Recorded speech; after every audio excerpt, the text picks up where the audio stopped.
go. That's the basic range of motion if the shoulders are straight, and she has a full range of motion. But it's really common with people who have that dysfunction, and let's say she gets stuck there. And it's really common for people that get stuck there, and you need to be able to open it up. The easiest way to do it is that for you to start with a little bit of a traction, so you stabilize the patient's body, you start with tractioning it, bring it to yourself. So I'm grabbing it like that, I'm tractioning it, and when I get the traction, I start to go into the extension, external rotation that we need to go. And let's say she stops right there, which is really common. You come back a little bit and start rocking. Just rock it a little bit for a few seconds, and you slowly try to go more and past that range, and you find the closed position that when it gets locked, you come back a little bit, you let go, you create the traction all over again, and you start rocking it again. And you slowly go forward, because this way you'll be able to open it up a lot more and a lot faster, and you can go through it. Where did you put it?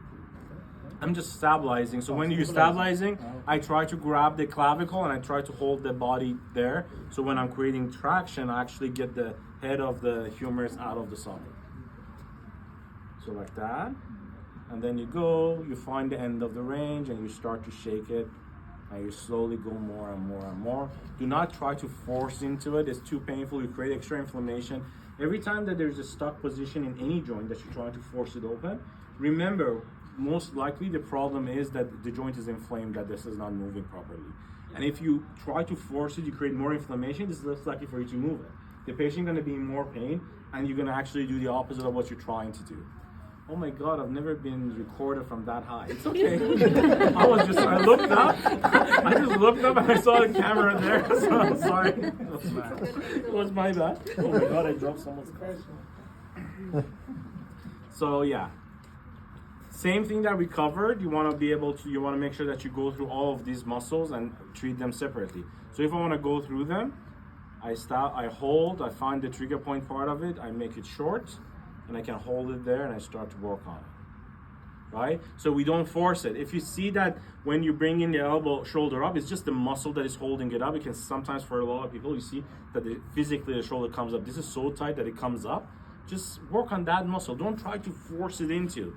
Like when a joint is not moving well, there's multiple muscles that are involved as well as the joint restrictions in movement. You cannot just start by forcing it. You can, but then you're a chiropractor and you're trying to HVLA out of it. That's another, but if you're an osteo and you want to practice an osteo, you want to work on the tissues and the muscles, and then if the joint still doesn't have the full range of motion, then you start mobilizing and do other stuff. Another thing that I like to do if there's a lot of restrictions, if I feel like when I'm doing one by one it doesn't work, what I do is I create a full range of, like an arm out completely. I'm too close to it right now, but you grab it like that, you can actually grab it like this too. And then you start shaking it straight. If there's arthritis in the joint, if there's any problem, this will loosen it up a little bit, and then you go back, and then you try. And test it, let's say stops here, you can just go through movement a little bit and you can come back and just rock it again and all over again. But remember, when you start rocking, you want to create traction as well. So create traction and then you rock it. Some patient cannot raise abduction that much. It's a little bit lower. They can do this much. Then you can do that way. Yeah, you can just grab it here and do. But if it's a frozen shoulder, the whole treatment is different. Talking about frozen shoulder, I will cover like if you guys don't have any question, we can start talking about frozen shoulder. Sure. So first of all, frozen shoulder has its own curve.